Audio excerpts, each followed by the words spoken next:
Dear son, I find solace in coming to a place that reminds me of our nest before birth, the water. At the ocean shore, I'm reminded of the early moments after you were born. Your first night water sounds playing through my phone. Although you were the one who made it to this plane, I'm the one who finally felt at home. Growing up as a child, I wondered what it was like to receive the love of a father. At times I wandered into my imagination. Television screens, movie scenes, plagued like many of the children who look like you and me across the nation. The government steps in to become our father, though only one parent resides inside the home. Presence of monthly checks, but no presence of daily checks.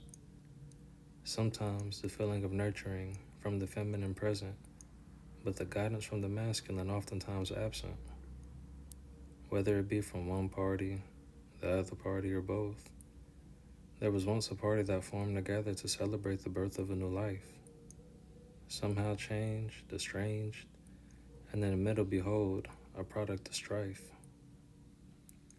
A child of divorce, 29 days before my third birthday.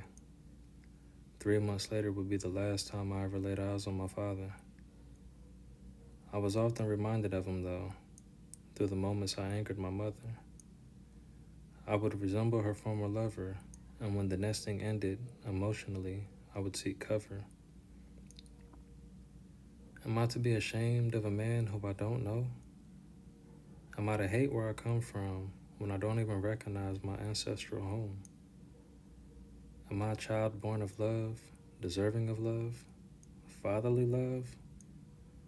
The battles I faced internally during a childhood with no father at my side. In quest of answers to questions on a test with no study guide.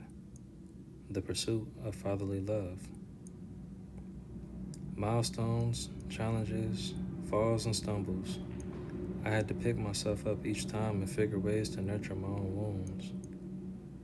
Often too shy to stand up for myself or face fears, which often cause trouble. But how does a cub roar without knowledge of being a lion? Like a boy becoming a man without awareness of the man he was born from. I asked myself these questions from boyhood to manhood in hopes of understanding by the time I had my first daughter or son. 28 years later, some answers would come. I dreamed of you 11 months before you were born, weeks before you became an embryo. You appeared during an astral projection and said hello. Sandy brown hair, wiggling your toes, an infectious laugh overtaking my heart and an energy so mellow. A wet candle found fire.